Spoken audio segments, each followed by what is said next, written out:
Sa pag-adjust po ng mag-umpisa muna tayo sa tubig, no? Pag magse-set tayo ng level ng tubig, kanya-kanya po sila ng setting. Okay? Pwedeng sa una mataas, sa susunod mababa, depende po yun sa setting natin. So pag binuksan natin yung pinto, makikita natin dito sa likod may tatlong push button.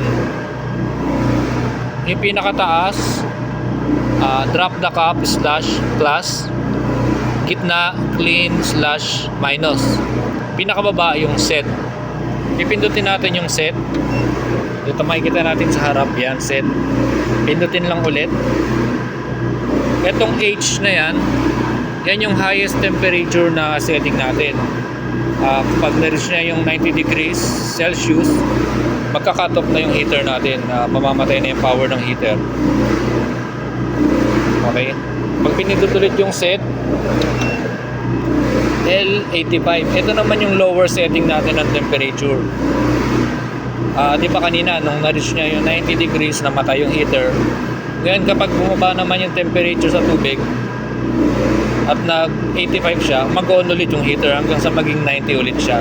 So doon lang siya maglalaro sa 85 to 90. Pwede natin ma-adjust yan. Balik tayo doon sa H. Set lang ulit. Hanggang iikot lang yung menu. Ayan, halimbawa gusto natin babaan yung temperature or taasan, pindutin natin yung plus. Gawin natin 95. Okay, kung gusto natin i-save, pindutin lang ulit yung set hanggang sa makita nyo ito, yung ito, SAU.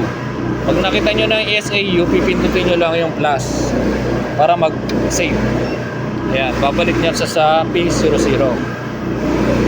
Okay, balik natin. Set ulit. Balik natin sa 90. Pindutin natin yung minus. Okay. Tapos, set lang ulit.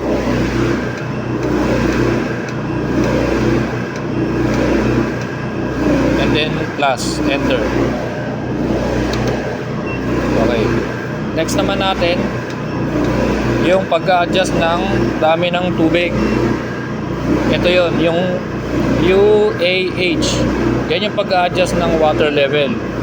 Halimbawa, gusto natin i-adjust itong una. So, pipindutin nyo lang to. Ipakita ko muna kasi nakasunod-sunod yan. 1, 2, 3, 4, 5. Halimbawa, gusto ko i-adjust to. 1. Pindutin natin yung plus or minus, depende kung tataas or dadagdag. Nakikita natin na yung setting natin ngayon is kaya kanina 1.8. Yung 1.8 na yan, ang unit niyan is seconds. Okay, hindi siya yung 1.8 ml, 1.8 ounce. Ano siya? Seconds. Ibig sabihin, kapag pinindot nyo, halimbawa mag-dispense kayo ng kape, 1.8 seconds yung duration ng pagbaba ng tubig. Okay? Kaya mapapansin nyo, may pagkakaiba siya. Ito, 1.8 din. Ito, 1.8. Ito na, naging 1.9. Kasi sa calibration namin,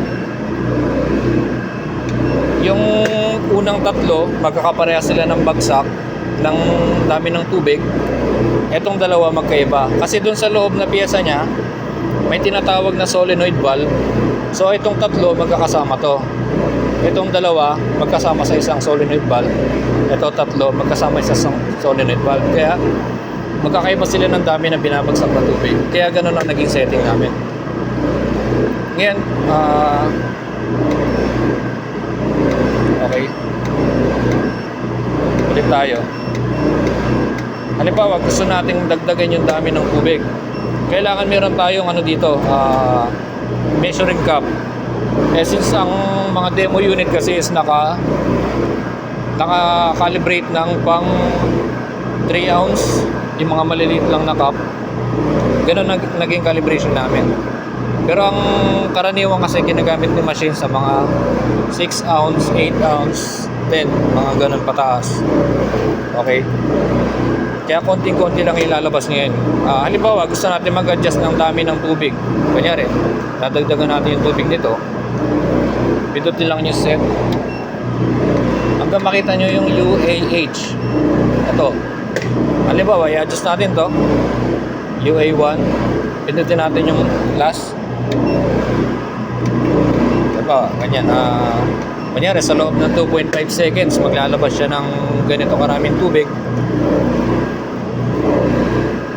Ayan, pwede na natin sa save. Pindutin nyo ulit yung set hanggang lumabas yung SAU. Ayan. Tapos, enter. Yan, nakasave na yon. Sa powder, ganun din. Nabalik muna natin ha. Set UAH. Balik natin sa 1.8. Minus.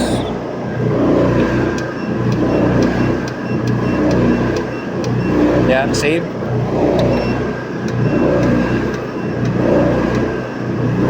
Last. Enter. Yan, nag-save na yon. Ngayon yung powder naman, ito ang babaguhin. Set ulit.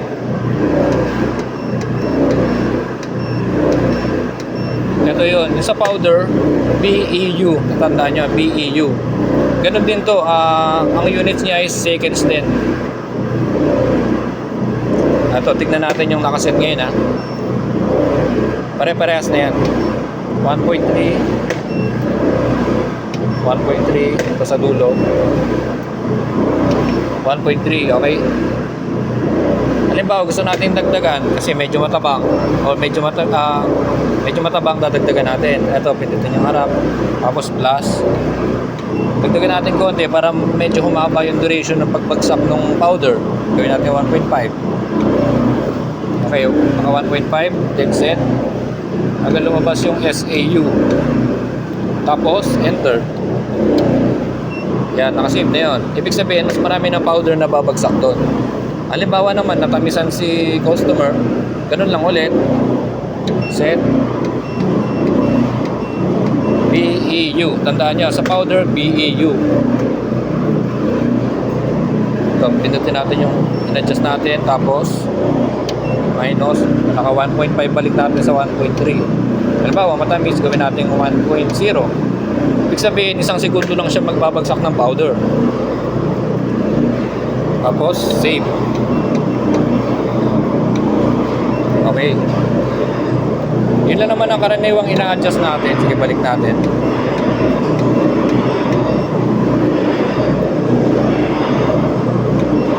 Balik natin sa 1.3. Ayan, set.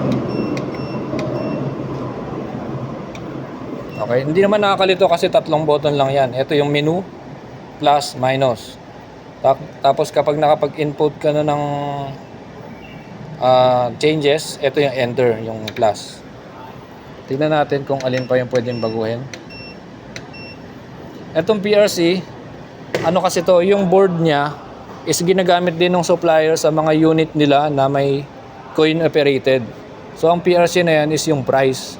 Kung gaano karaming coins yung kailangan ipasok para maglabas siya ng kape. Since wala namang coin operated ito, hindi na kailangan. Pero ginagamit namin to kung minsan kasi may mga sira yung unit.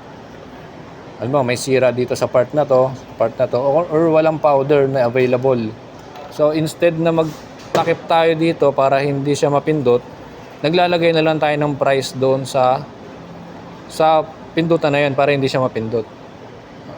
Example lang. Kasi itong P00 na yan, ibig sabihin wala siyang price na nakasave. Maglagay tayo halimbawa ng price dito sa pangalawa.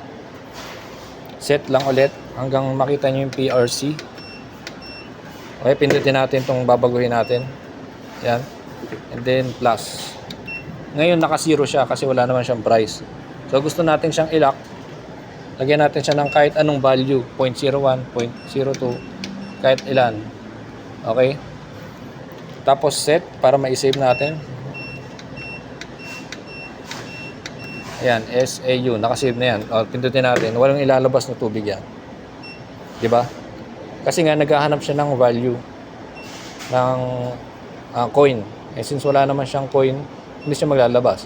Unlike dito sa naka-pin 00, yan. Di ba? Ito wala, nakalock to. Ganon din yung iba, hindi nakalock yan. So tanggalin natin yung lock. Set. PRC. Tapos minus. Gawin natin 0. Tapos save lang ulit. Set. Yan. Tapos mayroon ding ibang modes itong mga pindutan natin. Dahil nakita nyo, yan, clean. Pinindot natin yan. Isa-isa yan. Maglalabas ng tubig. Tapos sasabay yung mixing niya para malinis yung loob. Sunod-sunod yan. Advisable to na gawin bago kayo mag-umpisa sa umaga ng sampling at pagtapos ng sampling nyo ng araw na yon.